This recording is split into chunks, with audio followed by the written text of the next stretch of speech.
Hello, this is Jovan Hutton Pulitzer. Welcome to this three-part series titled Hacking the Vote. This module is Module 1, which is No Tech Hacks.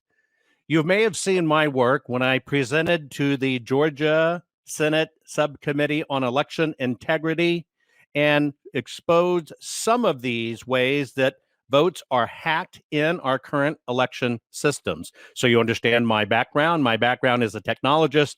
I do 100 plus patents every single year. I'm one of the few patent holders that my technology has been licensed to every major mobile manufacturer and device manufacturer in the world, putting me and my software patent suite on billions of devices around the globe. We did this series to help expose numerous hacks that people aren't aware of in our current voting systems. We have identified almost 100. Let's start here. The Biden government this past year in February actually acknowledged that this was the most fraud ever. Most people never got that report, never understood it. It's called the MITRE report.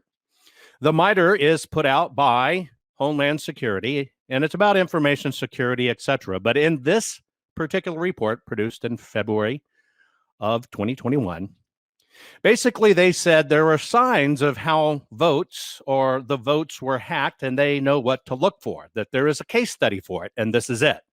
They said certain things to look for would be like declaring a winner with less than 30% of the votes counted. How can you do that? Abuse of absentee ballots, multiple voting overruns, obstruction of election observers, or areas reporting over 80 up to 96% of votes for just one candidate. Nefarious things like ballot stuffing, ballot dumping, carousel voting at multiple places across districts, that irregularities reported across 1/3 of the polling stations, and even that voters were so angry at the outcome that over 12,000 military, police, and troops had to be deployed to protect the Capitol. They were doing that because they thought criminals were gearing up to cause decertification of the election results. Does that sound familiar? It sounds exactly what happened in 2020. However, the Biden administration will only acknowledge this for the election of 2012. In this report, they said that the 2012 presidential election in Russia was the prime example of fraud, but they said there was no fraud in the 2020 general election here in the United States. Now, what's interesting is everything that happened in the United States was part also of the Russian presidential fraud, which is held out as the standard. Now, this happens because you have to understand the current infrastructure of these machines. They're actually disconnected systems, and anytime there are disconnected systems, there are opportunities to derail votes, change the outcome of tallies, and to make sure that any one candidate does not win, although they should win. So let's look at the simple no tech hacks, because sometimes we think it's technology that hacks these things, when there are very low tech, no tech hacks that can have even a greater impact on our elections. This one we call the postman hack. It sounds really simple, but if you were to look at the state's claims versus the United States Postal Service claims in Pennsylvania, they reported that there was 98% participation in mail-in voting. However, if you looked at the post office, it was only 67% of those went through the Postal Service. So how can you have that? This shows in Pennsylvania an 862,000 ballot deficit. How can it be? Well, it's because one simple hack is calling something a mail-in vote, but never putting it through the system, but allowing it to come back counted as a vote, even though it wasn't mailed. How about the ballot paper hack? Did you know that the paper can be hacked? Absolutely, the paper can be hacked. Even though Krebs said right after the election, which he was in charge of security, folks, it's just paper. You can't hack paper. Well, you can hack paper. If you look at the left, you're looking at a Fulton County ballot. On the left, that ballot is for a predominantly Democratic precinct. You can see the target is almost dead on. If you were a hunter, that would be your scope. And you can see right in the crosshairs, there's your target. Pull the trigger, you've hit the target. However, if you look on the right, that is predominantly a Republican voting precinct. Now, their ballot, for some weird reason, was 1,300% out of alignment. This simple hack in the paper sets up a need for adjudication. What is adjudication? Well, the machine can't read it. It doesn't tell you it's no good. It drops it in a file, and somebody has to adjudicate it. In 2016, overall adjudication was 1.1%. In 2018, overall adjudication was 2.2%. If you look at the percentages state to state, especially in some of these incredibly nefarious and questionable precincts, adjudications were over 94%. We'll cover more in Module 2. This is called the good, the bad, and the ugly hack. It's actually very simple. You can see the two ballots. One is a bad ballot, and one had to be corrected by somebody. Why is that?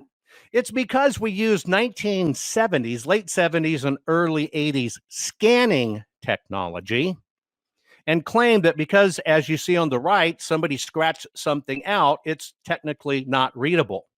All of our systems in modern times can read these things and know that was a scratch out and not count it. However, if you can set the ballot aside for any reason, being wrinkled wrong, folded wrong, even just being ugly, you have a chance to adjudicate the vote. That means vote it the way you want it voted. This sets up what's called the BMD hack. Now, we either have a nation that can fill in a circle easily with a pen and follow instructions, or we have a nation that is completely ignorant and can't fill in an oval. Well, that's why they created ballot marking devices. Now, is it to make sure the ovals are pretty? Not at all. See, if you use a ballot marking device, it basically means that a machine can print the vote. Once you agree to a ballot marking device, you are taking the human interaction out of it, and you are making sure that scanned in ballots, mass printed with votes already filled in, which is illegal, can be counted in the system. How about the out of compliance hack?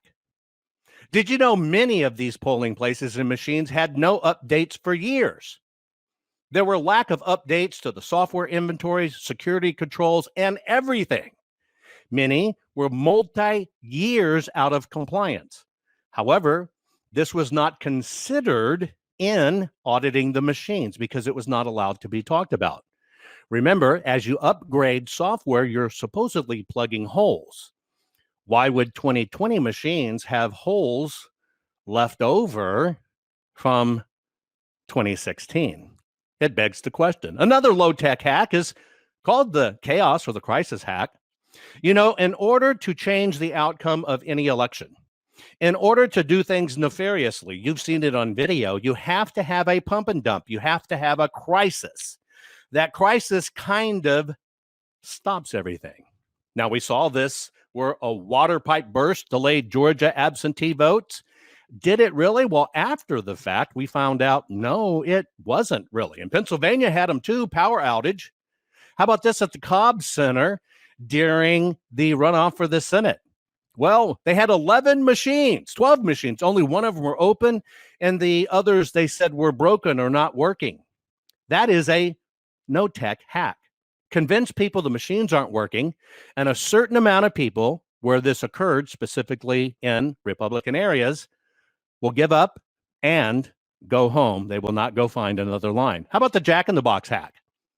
Yes, ballot boxes sprung up everywhere, totally out of control and not monitored. Ballot boxes not monitored allowed fake mail-in ballots, nefarious, not mailed mail-in ballots filled out, to be able to be dumped into these ballot boxes. It is interesting, though, to find ballots mailed as they're numeric, mailed out to neighborhoods, but they come back in the exact same order they were mailed out. Now, one has to wonder, how did an entire neighborhood coordinate everybody mailing at the same exact time, where they'd go in and the postman hold it in the same exact order, and they'd be processed in the same exact order, but end up in these boxes in the same exact order. How did that happen? You and I know it didn't happen. This is called the eBay hack. The eBay hack is where our voting machines, as they're cycled out, are basically sold on eBay. Now, they can be exploited to find out how to create hacks. Yes, they can. There's an entire underground ecosystem of developing hacks for these machines if they can get a hold of them. By the way, pay attention to this one Cinthio ballot by Runback. You're looking at a ballot printing device, which we're going to talk about in the next module, that popped up on Craigslist the next day. How about the pandemic hack? Whether you believe it or not, the pandemic caused at least 30 states to make material changes to what they would normally do in their voting, including removing strict requirements. It's ironic that most of the states that did this are some of the ones that are highly in question. And the pandemic also gave us the social distancing hack. Put people far enough away they cannot see the nefarious activities. This is a low-tech hack to increase the odds of the hack being pulled off, which brings up the voter privacy hack. You hear this all the time, that no, you can't look at the ballots because you'll see how the person voted and it violates their privacy. Well, the moment they're out of the envelope, that's separated. Many times this voter privacy scare is used to hack elections to keep people totally away and distance from seeing what actually happened. The 2020 election was subject to the legal waiver hack. Let me give you an example. Just in the last cycle, Pennsylvania, if you sent in a ballot with a signature that did not match the signature they had on file, it would be discarded. And if it was counted, that would be criminal fraud. At the same time, in the last election cycle before 2020, if you sent in a ballot beyond Election Day, it also would not be counted. And if it was counted, that would be fraud. Similarly, a ballot without a postal date stamped on it, it couldn't be counted. And if it was, that was fraud. Or if you sent in a ballot, they couldn't tell what the date was, it couldn't be counted. And if it did, that would be fraud. There were legal waiver hacks that ushered in incredible amounts of fraud in the 2020 election, and they did it with a simple legal waiver. How about the reassignment hack? Georgia used this one extensively, changed every single polling location. And what that did for most people, especially elderly, when their polling stations were moved miles away, most of them had no idea how to get the new information, certainly didn't use online to find new information, and many of them gave up. That is just called the reassignment hack. We also have the budget hack. The budget hack is where we have small precincts and or counties that don't have the appropriate budgets to manage their own elections. There is tremendous budget constraints in these areas, and it limits the jurisdiction's ability to perform as they need to be. Many times, well, they need to do it. They know they need to do it, and therefore they buy something that's cheaper, most of them already containing hacks. How about the colorblind hack? Did you know that envelopes in many areas, and this is kind of a laughing joke at the post office, that they can look at an envelope and tell the difference between a Republican area and a Democrat area? That means if you have a bad postal person, if they don't want to deliver the ballot being requested for mail-in, they just trash it and make it harder. It's a laughing joke at the post office, but it's done. Now, you're supposed to take them out of that envelope and put them in the security envelope, but look here, here's Georgia as well. You can see these ballots up close being tossed as excess ballots, but in the mix of the ones open are ones completely filled out, still in there. Why is that? It's because if you know how to look at the envelope, squeeze it in a certain place and see through it, you can tell if it came from a Republican or Democrat area and you can boot it. How about the Gucci hack? You ever heard about a Gucci hack? This is like in retail. This is where a bag manufacturer will make the official bag, but they'll run several thousand extra ones. Now, they never go to the client. The company keeps them, and then the company sells an authentic thing on the black market. It's called the Gucci bag hack. And when you understand how to do that with official printers, the same things happen. How about blank ballot hacks? Tons of blank ballots that shouldn't exist, sent to states and not even paid for by the state like it's supposed to be paid for, but paid for by other nefarious actors that had no reason, legal or otherwise, to pay for ballots. Why is that?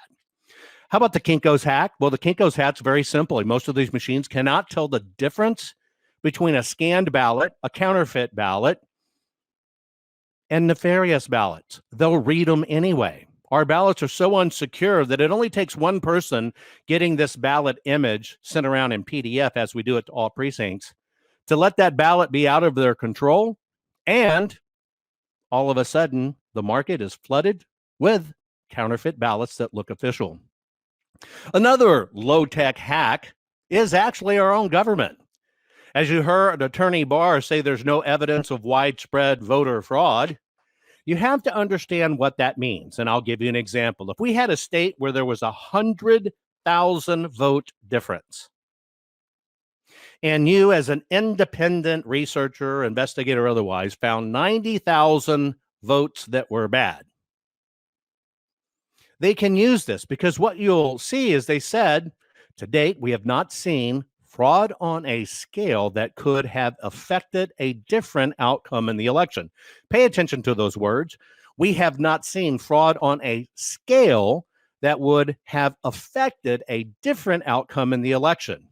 Now, let's say you found 90,000 bad votes. You want to audit the rest of the system so you can find everything that's there, right? Right. Well, the lawmakers can say, well, you know what? There's 100,000 votes difference here, and you didn't find 100,001.